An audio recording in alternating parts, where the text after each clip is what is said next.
नमस्कार मित्रों, आज चिंतन में गायत्री उपासना का महत्व। प्रातः काल का समय गायत्री उपासना के लिए सर्वोत्तम है। सूर्योदय से पूर्व 2 घंटे से लेकर दिन निकलने तक का समय ब्रह्म मुहूर्त माना जाता है। इस अवधि में की गई उपासना अधिक फलवती होती है। सायंकाल सूर्य अस्त होने से लेकर 1 घंटे बाद तक का समय भी संध्या काल है। प्रातः काल के उपरांत दूसरा स्थान उसी समय का है। इतने पर भी अन्य समय में न करने से जैसी कोई रोक नहीं है। दिन में सुविधानुसार कभी भी जप किया जा सकता है।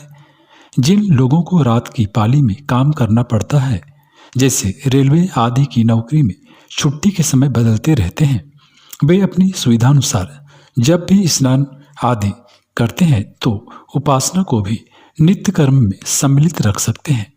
इस प्रकार बार बार समय बदलना पड़े तो भी हर्ज नहीं है। न करने से करना अच्छा।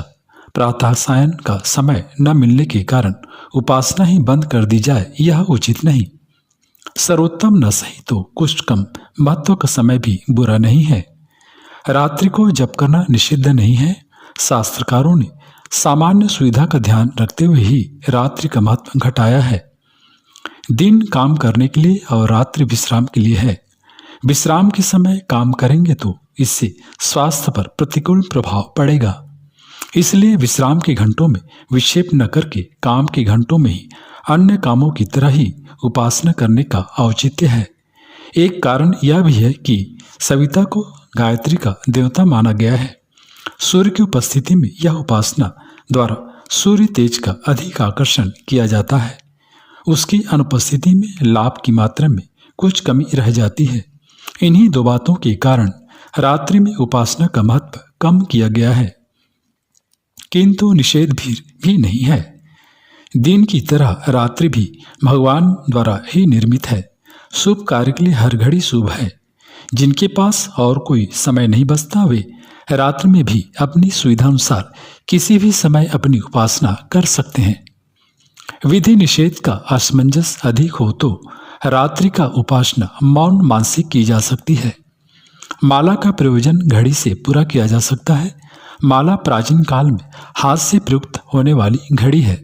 परंपरा का निर्वाह करना और माला के सहारे जप करने की निमित्त बनाए रखना उत्तम है।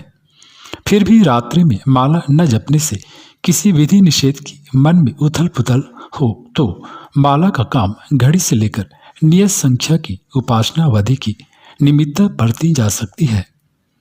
माला में चंदन की उत्तम है। शुद्ध चंदन की माला आसानी से मिल भी जाती है।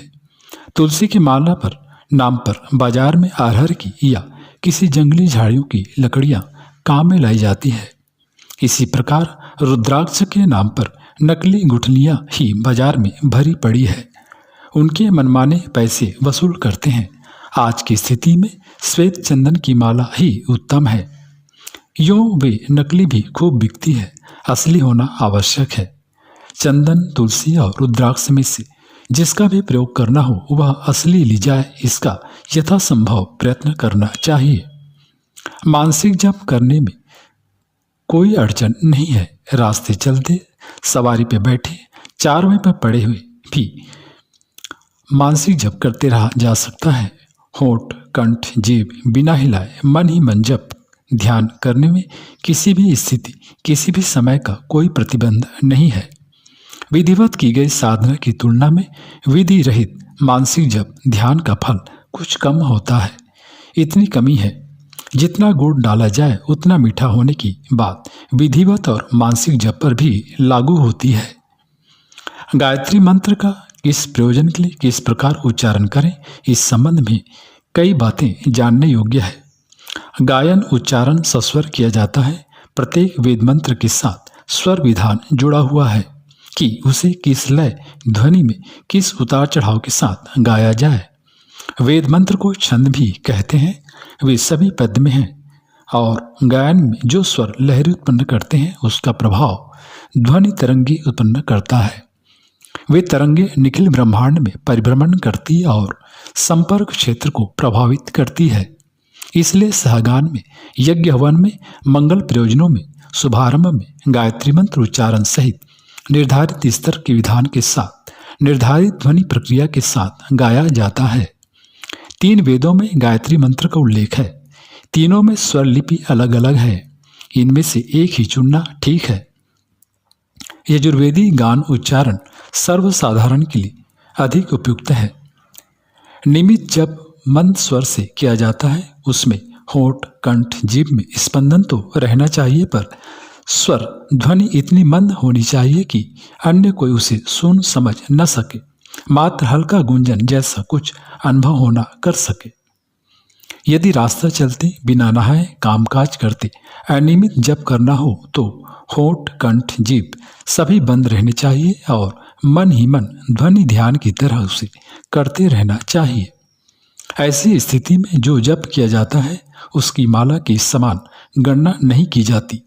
घड़ी देखकर यह अनुमान लगाया जा सकता है कि अपनी जप गति क्या थी और कितने समय में कितना मानसिक जप हो गया होगा। कहीं कहीं ऐसे विधान मिलते हैं कि गायत्री मंत्र के साथ 1 से अधिक ओंकारों का प्रयोग करना चाहिए। कोई 3, कोई 5 ओंकार लगाने की बात कहते हैं। आदि में, मध्य में और अंत में 3 चरणों में से प्रत्येक के पहले व्याहृतों के बाद 1 या अधिक ओंकार लगाने की बात कही जाती है। इसके लिए यत्र तत्र के उल्लेख भी उपस्थित किए जाते हैं। मतांतरों ने यह भिन्नता किस प्रकार प्रस्तुत की, इसकी सही जानकारी तो नहीं मिल सकी, पर ऐसा प्रतीत होता है कि तिलक छाप में अंतर करके जिस प्रकार अपने संप्रदाय की जानकारी कराई जाती है, वेश, वस्त्र आदि से अपने वर्ग का परिचय सर्वसाधारण को कराया जाता है, संभवतः उसी प्रकार गायत्री जप में न्यूनाधिक ओंकारों का प्रयोग करने की प्रथा चलाई होगी। साधारणतः प्रत्येक वेद मंत्र से पूर्व उसके सम्मान का बोध कराने के लिए 1 ओंकार लगाने का विधान है। जिस प्रकार किसी नाम का उल्लेख करने से पूर्व श्री, श्रीमती, मिस्टर, कुमारी आदि लिखने का उसके प्रति सम्मान प्रकट करने का शिष्टाचार प्रचलित है, उसी प्रकार प्रत्येक वेद मंत्र से पूर्व ओम लगाते हैं। 3 व्याहृतियाँ, 8 अक्षरों के 3 चरण और 1 ओंकार, बस इतना ही गायत्री मंत्र है और वही पूर्ण भी है। जप, यज्ञ आदि में इसी परिपूर्ण मंत्र का उपयोग होना चाहिए। गायत्री मंत्र गुरु मंत्र का इतना ही स्वरूप है। विशिष्ट साधना और नित्य कर्म में इतना ही मंत्र भाग प्रयुक्त होता रहा है। अधिक संख्या में ओंकारों का प्रयोग करना संभवतः संप्रदाय विशेषों में अपनी पृथकता सिद्ध करने की दृष्टि से ही चला है। ओम भगवान का सर्वोत्तम नाम है। उसका अधिक बार गायत्री मंत्र के साथ उपयोग कर लेने में कोई हानि नहीं। इसलिए जिन्हें अधिक बार ओम लगाने का मन है उन्हें रोकने की भी आवश्यकता नहीं है, क्योंकि इसमें अनुचित जैसी कोई बात दिखाई नहीं पड़ती। जहाँ तक सार्वभौम व्यवस्था, एकरूपता, समस्वरता एवं शास्त्रीय परंपरा का प्रश्न है, वहाँ मंत्र के आरंभ में 1 बार ओम लगाना ही अधिक सही कहा जाएगा। गायत्री का महत्व असाधारण है। वह एक ईश्वरीय वरदान है। इस महामंत्र में वह सब ज्ञान विज्ञान भरा हुआ है जिसकी मनुष्य जाति को, सारे संसार को आवश्यकता है।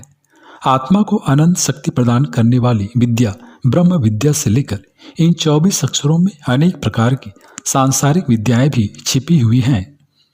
अखंड ज्योति संस्था की ओर से लंबे समय से इस महाविज्ञान संबंधी कुछ शोध हो रही है। हजारों प्राचीन ग्रंथों का अध्ययन करके गायत्री संबंधी जानकारियों का संकलन, देशव्यापी गायत्री उपासकों के अनुभवों का संग्रह, महान तपस्वियों एवं विद्वानों का सहयोग, रहस्यमय सिद्ध पुरुषों की खोज, स्वयं की कठोर तपश्चर्याएं, उपलब्ध ज्ञान का प्रयोग एवं परीक्षण आदि मार्गों द्वारा इस दिशा में जो कार्य हुआ है उसकी जानकारी रखने वाले विज्ञ पुरुषों को बड़ा हर्ष और संतोष है। इस कर्क प्रगति को देखते हुए ऐसा विश्वास होता है कुछ ऐसे आश्चर्यजनक परिणाम जल्दी सामने आवेंगे जिन पर भारत के आध्यात्मिक जगत को गर्व हो सके। मित्रों, भारतीय संस्कृति एवं ज्ञान विज्ञान के एकमात्र बीज मंत्र गायत्री की महान प्रतिष्ठा की पुनः स्थापना के लिए सभी आध्यात्मिक पुरुषों, विद्वानों एवं साधकों की सहयोग की आवश्यकता है। वह हमें मिलता भी है और आशा है जिस दैवी प्रेरणा से यह कार्य हो रहा है उसी की सहायता से अधिकाधिक सत्पुरुषों का सच्चा सहयोग हमें और भी अधिक प्राप्त होगा।